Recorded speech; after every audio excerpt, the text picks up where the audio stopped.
Hello friends, welcome to my YouTube channel. So today in this video I am going to show you how to turn on standby mode in this device. Simply go to settings and scroll down. Here you can see the option standby. You can see, right? Tap on this one and simply you can enable this one. After enable this one, you need to unlock the screen orientation. Go to the control center. Make sure the screen rotation is disabled. Okay, and you need to enable the always on display also. Okay, now rotate your device, plug in your phone. Now lock the screen.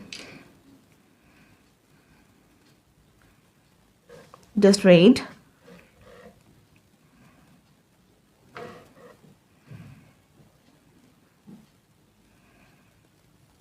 Yeah, you can see the screen standby mode is enabled.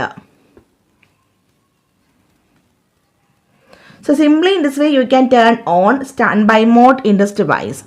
So hope you guys enjoy this video. Thank you for watching. Thank you. Bye bye.